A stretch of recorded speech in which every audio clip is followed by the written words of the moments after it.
Job chapter 42, verse 10, it says, after Job had prayed for his friends,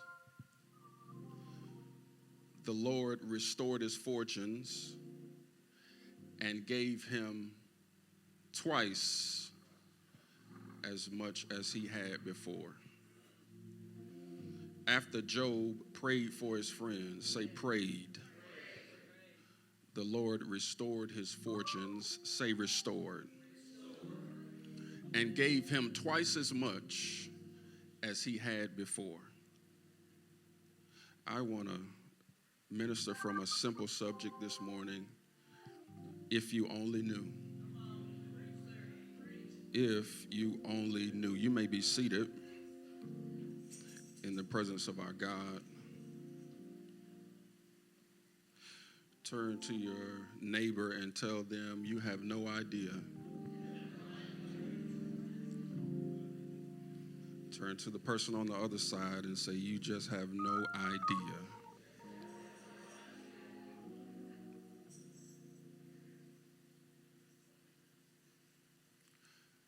This morning, we're going to take a few moments and walk through the entire book of the book of Job.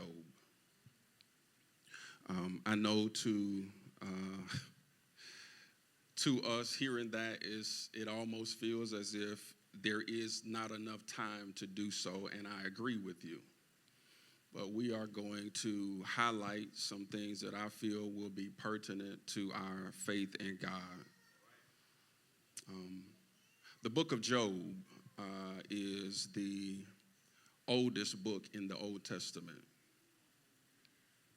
The book of Job is the first written book, not the first recorded. The book of Job. Job presents us with some tough theology.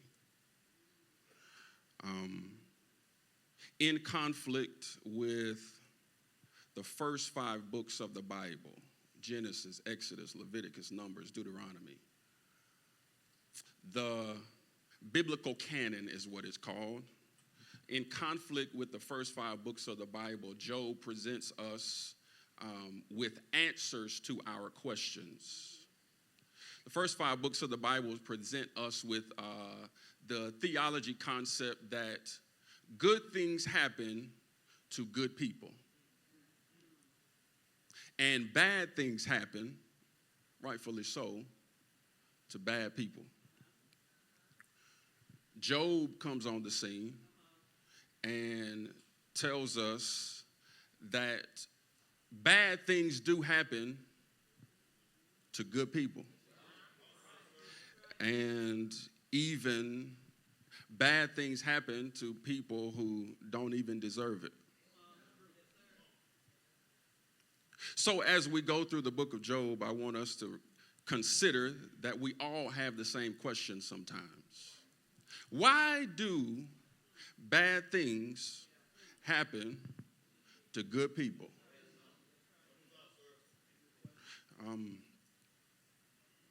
The Bible said in chapter 1 of Job, the writer, who we don't know, some say it's Moses, some say it was Solomon, but the writer said that Job was the ideal man in the East. But then a few verses later in chapter 1, it says, God said that Job was the ideal man in the earth. And then you'll find that most of us know, if we went through Sunday School 101, we know that our Sunday school teachers told us that Job was mentioned by God. You do know that Satan and God do have conversation. Job was living his life and doing the best that he can to live upright unto God. But the Bible says in chapter 1 that the angels went and presented themselves to God. But you also see in that same verse that it says Satan came with them. And I understand. If Satan was once kicked out, how is it that he's permitted to be able to come and present himself to God with the angels? But you got to find yourself doing your own homework. The book of Revelation speaks of Satan being the accuser of the brethren. And being that he's the accuser of the brethren, it lets us know that he goes and presents accusations against us day and night to God. So at least twice a day, Satan goes presenting a case against you, letting God know that you kicked me out for the wrong that I done. Y'all gonna catch me in a second. But these filthy jokers sin against you day in and day out, and you still allow them to come into your presence. But yet, you keep me out. So he's now the accuser of the brethren. Does that make sense? So God suggested Job. He saw Satan coming with the angels, and he said, Satan, where you coming from? Satan said, I'm just going back and forth in the earth. And God said, have you considered my servant Job? And he said, Job.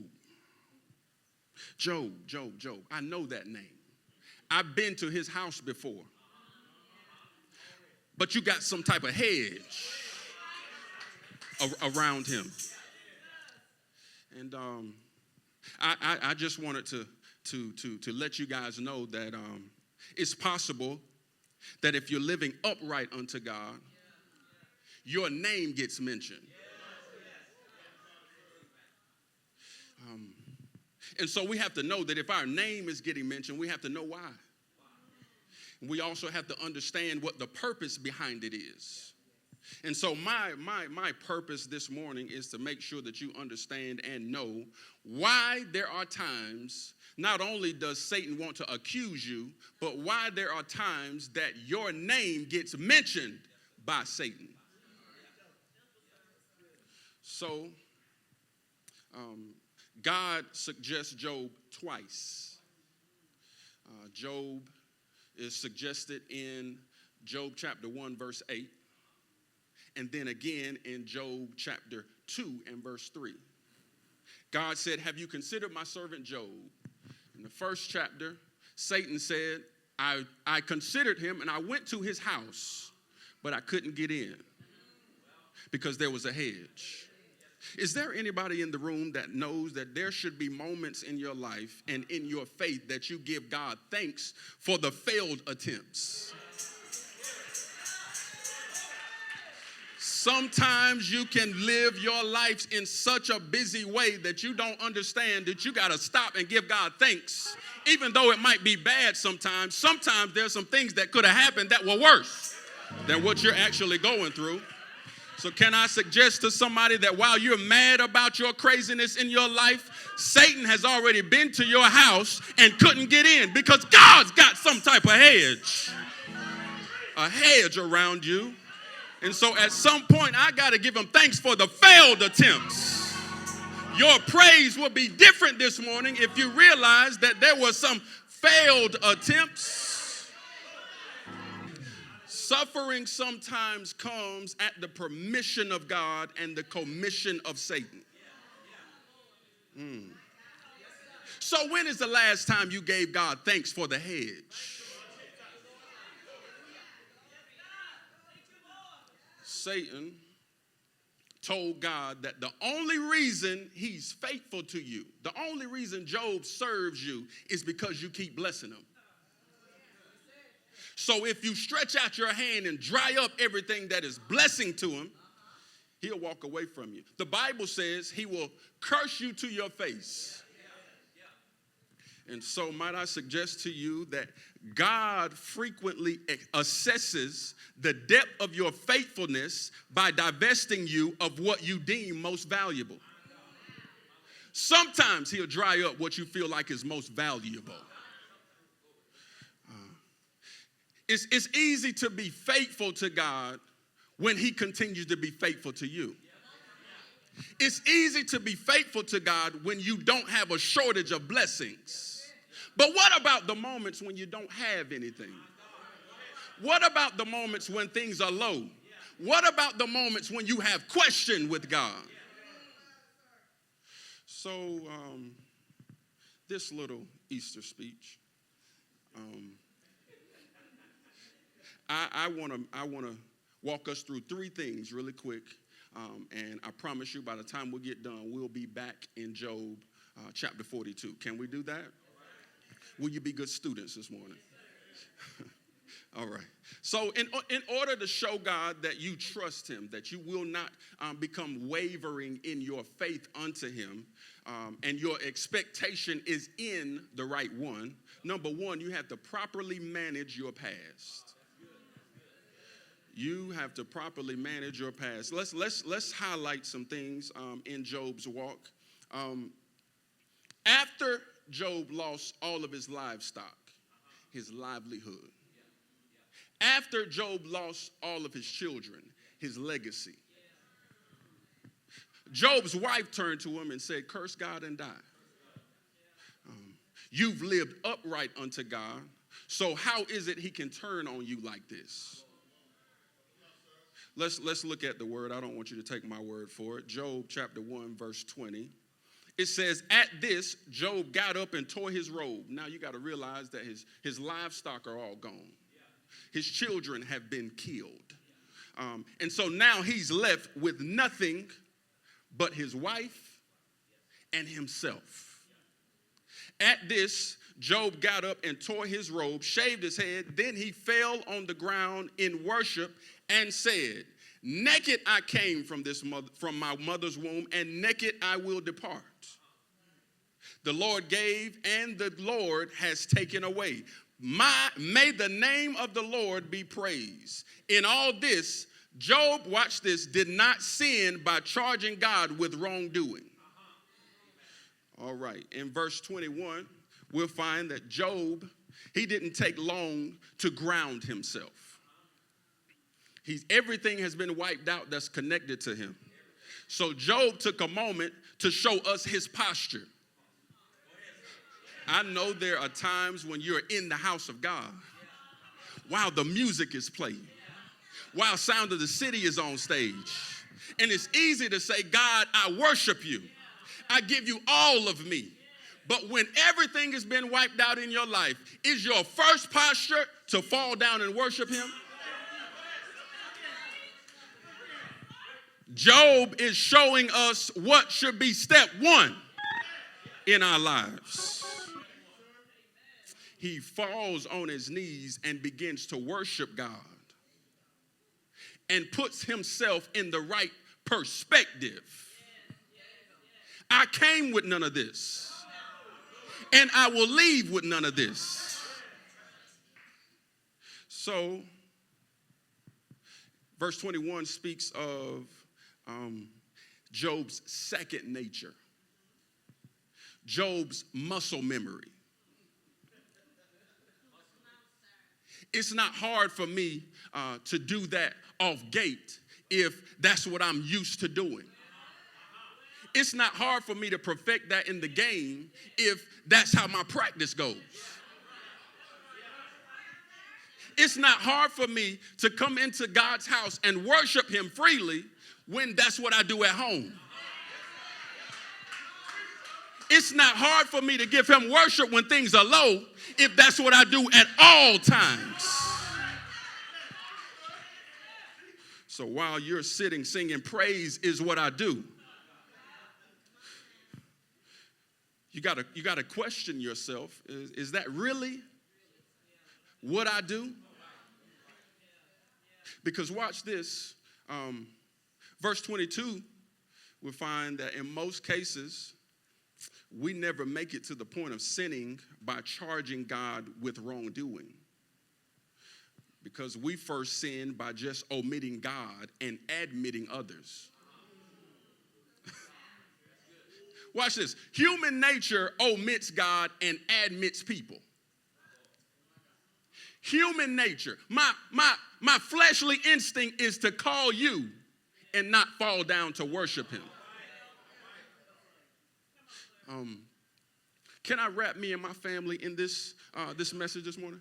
Okay, thank y'all so much for your permission. Recently, we had a life transition, and it affected us financially. As for me and my house. Now, I know you guys are blessed very well. You're sitting here looking very good. You don't look like you've missed a meal. I ain't talking about nobody. I'm just telling y'all what I see. You look like you've been blessed from on high. But for me and my family, the last 2 months or so, it's been tight. It's been a stretch. It's been difficult to come in here and worship God weekly. There have been moments that we had to consider, should we make this phone call? Or are we going to make that move?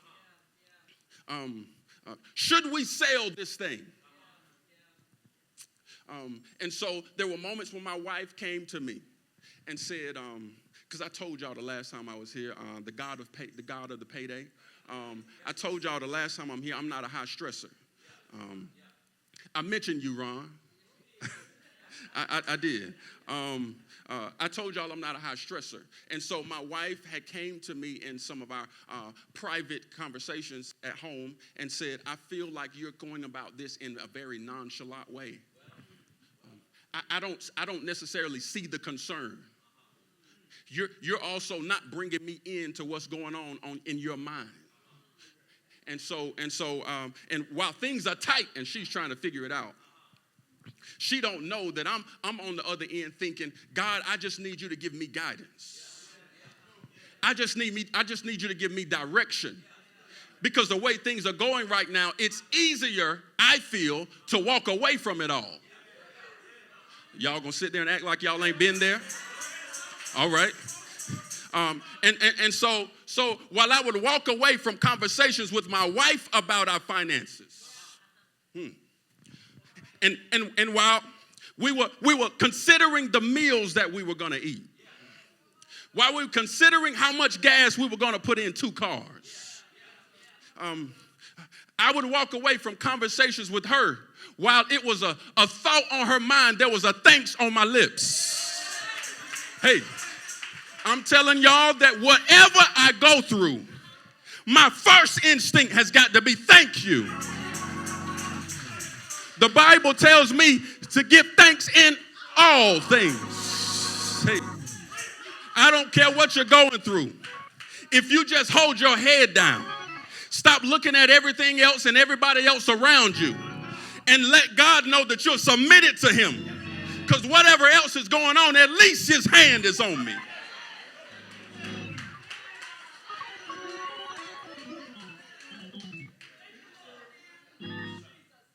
And so while it was a thought on her mind, it's not that it wasn't a thought on my mind.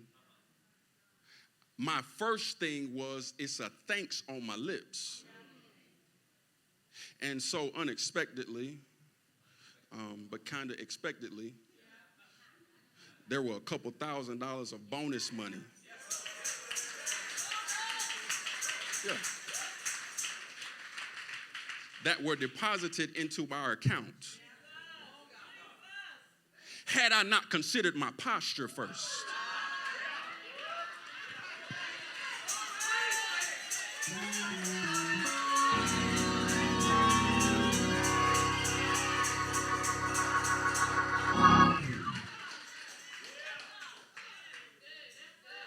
I gave God thanks again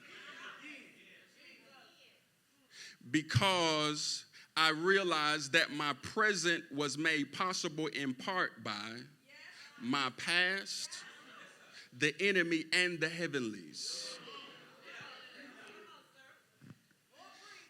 It's like those who, you have children and they watch PBS Kids. At the end of the show, it says this show has been made possible in part by.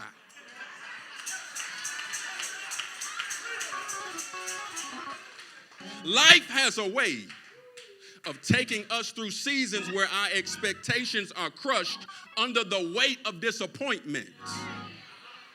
We've all been there, hoping for something to turn out in one way, expecting things at certain times, expecting things from certain people, expecting things a certain way, and we never sat ourselves down and admitted, God, I never expected you. So it's okay to question God, but it's never okay to question his character. In the beginning of me and my wife's marriage, there were moments, because we were still learning each other, that we would have heated fellowship, right? We had heated fellowship, and in those moments of heated fellowship, she would let me know, and you supposed to be a minister.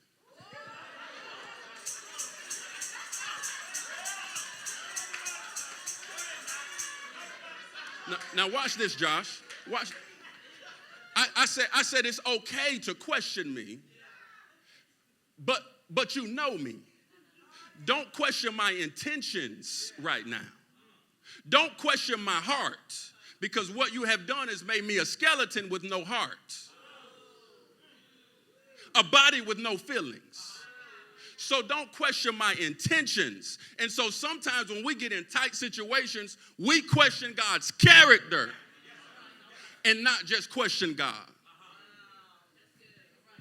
God, you're supposed to be faithful. But you allow something like this to happen to me. I'm doing my doggone best, and you let this happen to me. And then we walk in here as if God owes us something. So it's okay to question God, but it's not okay to question his character. When I question God's intentions, I discredit his purpose that I have in this season.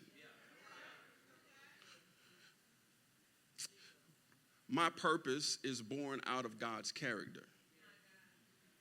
So when I question his character, I delimit what he had purposed in me. All right, that was number one. Number two, you have to properly maximize your present. So you properly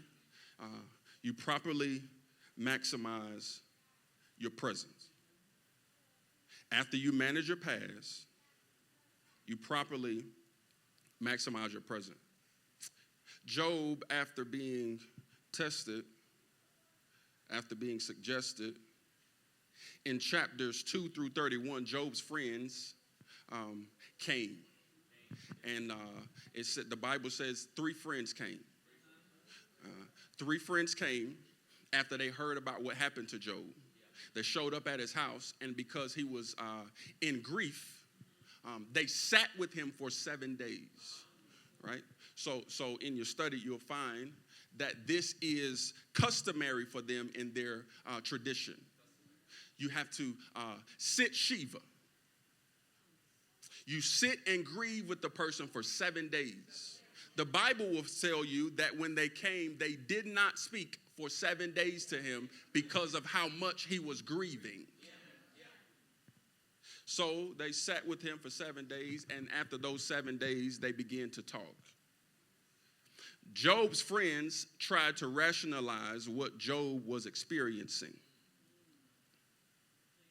Job we've known for a long time, and God we know. But if these bad things are happening to you, it's possible you have sinned against God. Now, you're supposed to be my boys. We also supposed to be serving the same God. And now you come and present me with these jaded accusations. That it's possible that because these bad things are happening to me, a supposedly good person, upright, blameless, the Bible says, it's possible that I've sinned. So Job's friends tell him either God is good or you ain't as good as what somebody is talking about. All right? Yeah, we all have folk in our lives who see us posting stuff on social media, sharing things from church, but they also see us struggling at the same time. And in their minds, you are being fake, a phony. You lame for trying to make it seem like you are one way when we really know you are another. And the problem, ladies and gentlemen, is that Job allowed these accusations to start getting to him. But he still didn't lose himself. So allowing the accusations to get to you is your human nature. We're all human creatures. We all have human feelings. But at the same time, we serve a bigger God. Right? So then you'll find in Job chapter 19, verse 25 and 26, Job says, I know that my Redeemer lives. In the midst of the accusations, I know that my Redeemer lives and that in the end, he will stand on the earth. And after my skin has been destroyed, yet in my flesh, I will see God. He gives God's praise in the midst of his suffering. Our human instinct is real, but our kingdom intellect is supreme. There is never a better moment than when we honor God in the now. God desires to have the same confidence in us. He desires to have the same confidence in us that he had in Job. And this is what he desires to see. Will you serve me in your suffering like you served me in your success? Oh, I know you got promoted and then you came to church that week. But when your money got low and your change got strange, we had to text you to find out where you were. Will you still serve me in your suffering like you served me in your successes? And one way to serve him is to demonstrate, because I know with our finite minds, we will easily consider me serving on first touch. That's serving. Me singing and making sure that I'm there for Sound of the City. That's serving. Me pulling up, making sure that I'm there on time and making sure that I'm able to do what it is that I've been tasked with doing, that's serving. But can I let you know that it's more to that? There is a way that we can serve God, and it's called demonstrating the fruit of the Spirit. Love, joy, peace, long-suffering, gentleness, goodness, faithfulness, and self-control. If we demonstrate those, it won't be hard for us to draw others to Christ. But instead, we find ourselves setting up these fruit stands with rotten fruit. And we wonder why there are still vacant seats on Sunday morning. We're wondering why folk aren't moved when we walk in the house of God and see you standing on stage. My idea behind this is that we have to consider that there is more to our serving God than what meets the eye. So chapters have gone on from chapter 2 to chapter 38. And Job's friends have responded. You'll see that there are chapters where Job's friends are just going off. Right? And then there's chapters where Job is responding. Right? And so in chapter 38, God responds. In chapter 38, God responds with 4 chapters of ripping Job a new one. So you properly manage your past. You properly maximize your present. And number 3, you can properly move on to your future. God tells Job that he will deal with him after he deals with his friends. You're my servant, sit over here. I'll be with you in one moment. You ever done your kids like that? Sit right there. You go and finish what you need to do, and then you come back so you can get on their level. So God says, Job, I'll deal with you in one moment. But first, let me deal with your friends. He tells Job's friends that his problem isn't with Job. Job isn't the one that sinned. My problem is that you have not been speaking correctly about me. All right, I'm going to back it up, flip it, and reverse it. God tells Job, sit right here, my servant. He tells his friends, I'm getting ready to deal with you because you have not been speaking correctly of me. Your perspective of Job's experiences is that he has sinned. And when I was doing my research and studying this book, it made me think about there are people in our lives who misjudge and misinterpret things, which is how friendships break off sometimes. It's Thanksgiving season. Happy Thanksgiving to all of y'all. And the same thing happens with family members.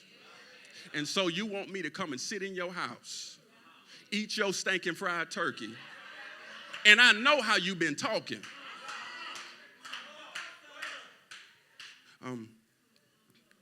And so now we're all sitting at the table together. We all have issue because you saw me wrong. You have to be careful when human people are your first go-to when you're suffering. Oh, God. Good vibes with people doesn't equate to God voice. I'll say it again. Good vibes with people doesn't equate to God voice people. It's one thing that we get along, we connect when we're out. It's a whole nother thing that when I'm going through something that I know is spiritual and you're not giving me anything that's helping me right now.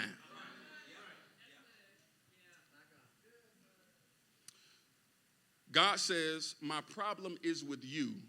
You have not spoken of me correctly. I can imagine Job's friends saying, well, I got a problem, God. I don't want to be out of line again. But Job ain't been talking about you properly either. Job chapter 3. Job says, I wish God would erase my birthday off the calendar.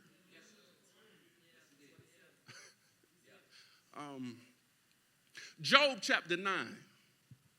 Job said, he breaks me without a cause.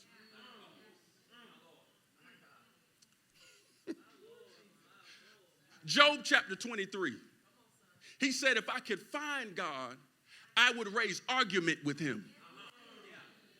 I have some righteously indignant tension with him right now. Job chapter 31. He says, I wish I would have denied God. Job chapter 34.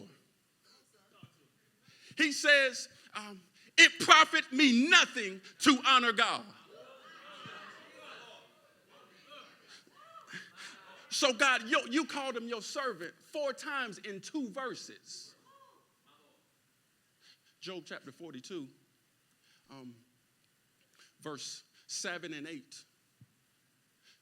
God called him my servant, my servant, my servant. Let me make sure I'm right. My servant. Can we go to verse 8? So now take 7 bulls and 7 rams and go to my servant Job and sacrifice a burnt offering for yourselves. My servant Job will pray for you, and I will accept his prayer and not deal with you according to your folly. You have not spoken to me. You have not spoken the truth about me as my servant Job has. God, you said that was your servant, but he ain't been talking right either.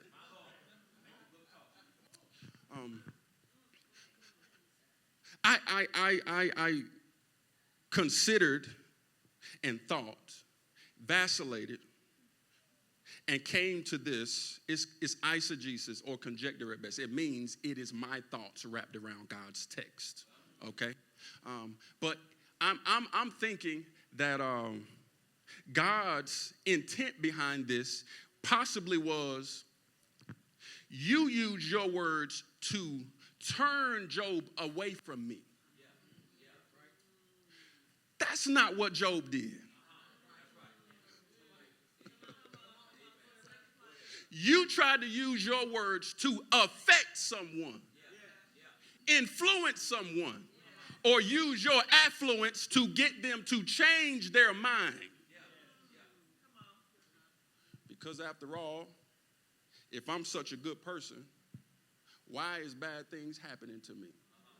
Let that sink in, Job. We your boy. Consider that if you're good to God, he's got to be good to you. But when bad things happen, Genesis through Deuteronomy taught us that bad things happen to bad people. Job's friends tell God, he ain't been talking right about you either. So God says, I want you to give me an offering. Are y'all with me? I want you to give me an offering. But the issue is, I won't accept your offering unless you go through Job. All right. I'm going to say it again. I want you to bring me an offering, but I will not accept your offering until you go through Job.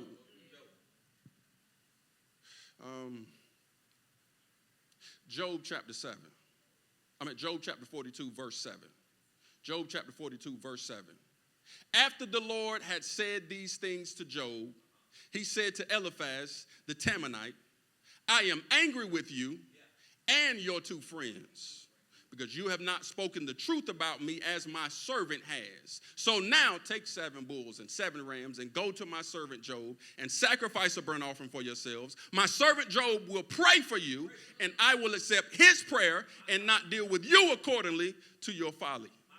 You have not spoken the truth about me as my servant Job has. So Eliphaz the Temanite and Bildad the Shuphite and Zophar the Naamathite did what the Lord told them, and the Lord accepted Job's prayer. So we dealt with Job's friends. So now can I deal with Job? Job, the ones that got you in your feelings about me, can you forgive them?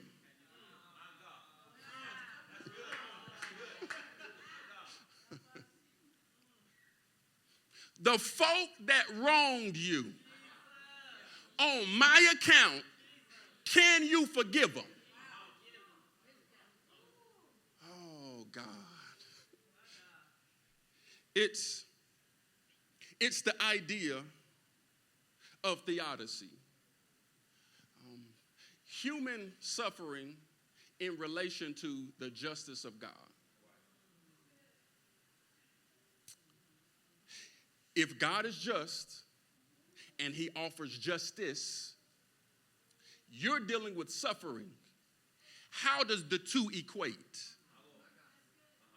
Where do I find myself when I'm dealing with human suffering, but I'm calling myself serving a just God? Have y'all found yourselves in the text yet? Okay. So God tells the friends, you offer an offering to me, but your offering is no good until Job prays over it. So you got to ask for forgiveness, and Job has to ask for forgiveness. You are asking for forgiveness from Job. Job is asking for forgiveness from me. All right. So this was Job's final test. And if we want to give it a name, it was his bitterness test. Because I know you're bitter with your boys. And I know you're probably salty a little bit with me. And so they're just throwing wood on the fire. So you have to forgive. And then they are asking for forgiveness. Ladies and gentlemen, we find ourselves sitting in the position of Job's friends. Sitting in the position of Job's friends. Because there are times when, because our eyes have been clouded or murky, that we didn't speak right about God. Sit yourself in Job's seat. There are people that you had in your life that you called close to you that didn't find themselves speaking correctly about God. But if you only knew that the thing that's standing between you and your restoration between you and me is forgiveness.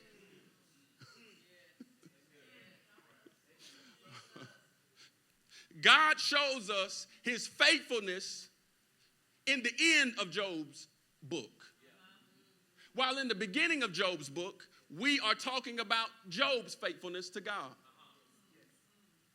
God calls Job his servant in the beginning of the book of Job. And at the end of the book of Job, he's still his servant. Can you maintain your integrity as believers unto God and not allow there to be other substitutes for God? We try to find an out. We try to find peace in other things, in other people, in low places, hotel rooms, somebody's house, substances, phones, computers. We are always trying to find a way to get over what it is that we're dealing with because we feel that our suffering is unjust from God. But if we only knew that what stands between us and being restored by God is our forgiveness. The book of Job is about who? I'm trying to tell you this morning that the book of Job ain't about Job. The book of Job, we can find from chapter 1 to chapter 42, nothing but sprinkles of the preview of the agony of Jesus Christ. In this poetic themed book, the genre of the book of Job is poetry. And so in the book of Job, we find a preview of the agony and restoration that Jesus went through. Jesus struggled unjustly, but was restored in the end. Job was blameless and upright, a man who fears God and shuns evil. Jesus is sinless, the ultimate embodiment of righteousness. He is called holy, innocent, unstained, separated from sinners. Job did not deserve the agony he got, but he got it anyway. Jesus didn't deserve the agony he got, but he got it anyway. Job had 3 friends who tried to put some kind of resolve to his suffering, and Jesus had people who were trying to figure out, if you are the Son of God, why are these things happening to you? Job, at the end of his agony, not only did his bodily afflictions leave, but he got double for his trouble.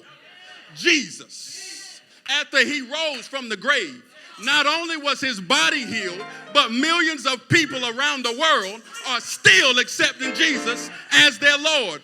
What I'm trying to tell you, ladies and gentlemen, is the book of Job shows us how Jesus struggled in his own spirit to stay faithful unto God even in affliction. That's the whole summary to this whole Easter speech. Stay faithful to God even in your affliction. And the way to help you get over that is to make sure that your posture is right and remains that way when it's time for the point of forgiveness. Just like Job's friends, if we want to be forgiven and accepted by God, you do know God has some type of love for those who are rejected. In the book of Genesis, there were two brothers, one called Cain, one called Abel. And one brother killed the other brother because he didn't like the offering that Abel gave unto God. So Cain killed his brother, and then God told him, I'm rejecting you. But God still offered favor to him. The book of Genesis says that when God rejected him, Cain said, God, please don't do that to me. These folk out here are going to kill me. So God marked him with his favor. He was rejected, but he still had favor with God.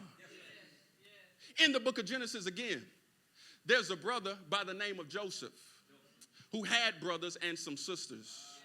And his brothers tried to kill him, threw him in a pit, went back to their father and said, he's dead. Some type of beast killed him. They rejected him. But in the end, they found out that God's favor was on him. He was rejected, but God had favor on him. God has some type of affinity for those who are rejected. Jesus was rejected. You don't know it, but God said in the book of Matthew, you'll find that when Jesus was being afflicted, taken up to the cross, those who were accusing him, they were the ones who rejected the stone. That the builders rejected, they rejected him. But the favor of God was still on him. So regardless of how people feel about you, I know they didn't accept you at that job. I know that relationship didn't work. I know you feel like people don't get you. I know you feel like what you're going through, you are the only one that's going through it. I know it feels like you are being rejected by God, but God has an affinity for those who are ejected. He marks you with his favor. And if you don't die before, under the weight of some false accusations, under the weight of your own thoughts, if you don't die before, God says, I'm going to restore. Job chapter 42, verse 10, after Job had prayed for his friends, the Lord restored his fortunes. You cannot go through situations like this, ladies and gentlemen, without there being some type of communication with God. Prayer was all throughout the book of Job. Now we get to the end of the book of Job, and we find that it was prayer that got him through it. And it was prayer that got him restored.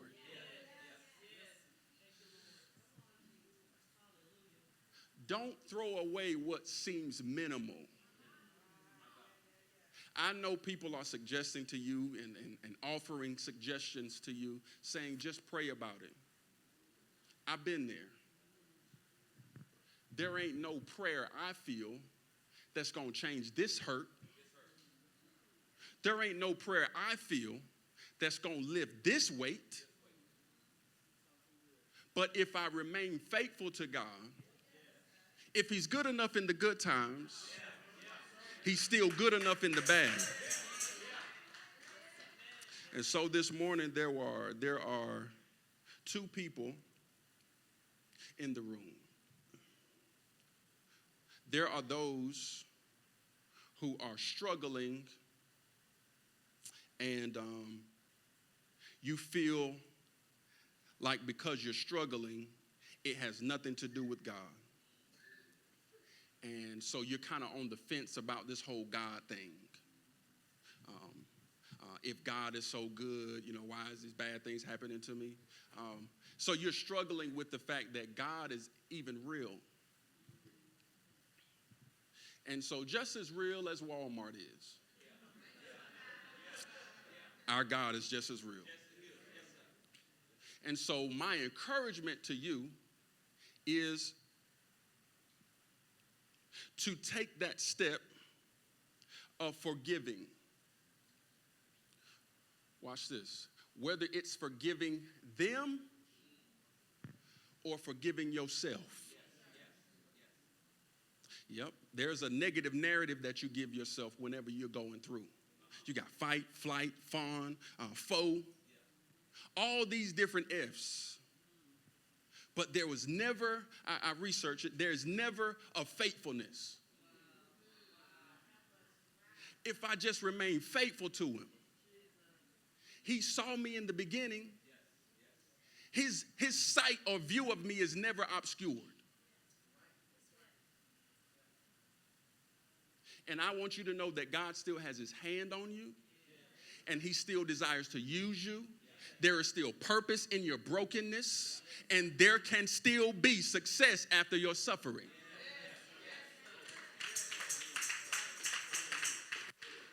So there is one that's dealing with that. There's another that can't get past the people. Job would have never got to his restoration had he not submitted himself to God. What a humble step to take, to accept olive branches from someone that you know stabbed you in the back. So I'm not trying to get you to bring them back into your life if God ended that relationship. What I am trying to get you to do is forgive them and let them go. Because we confuse moving on with forgiveness. We think because our life is going on that we've let them go. And in the back of your mind, every time you see them, a feeling comes up. Every time they come up in a conversation, a feeling comes up. Have you forgiven? Have you let them go? Can you let them go? You don't need to go on their social media and see what they're doing without them knowing. You don't need to friend their friend of a friend so you can see what they're doing. It's all about perspective. And then lastly, there's someone you're just saying, I just want God to forgive me. I just need God to forgive me. I'm crushed under the weight that I feel like something I've done is that bad. And he can't forgive me. Like I went low for that one. That was real dirty of me. And I don't even come to church sometimes like that. I just feel weird.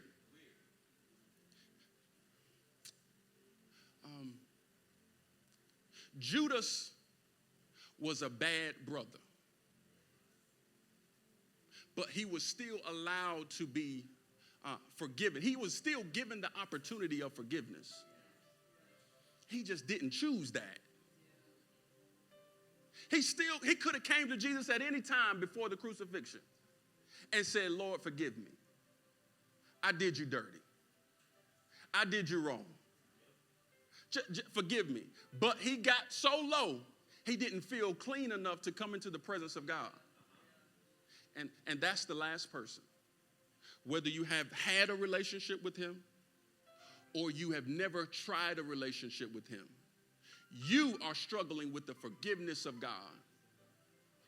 And so if you're one of those three, stand to your feet. I want you to come up here this morning. if you're one of those three. There's no pressure, but there is freedom the more that you walk through this struggle. Those chains will continue to hold you until you come to the one who can break them.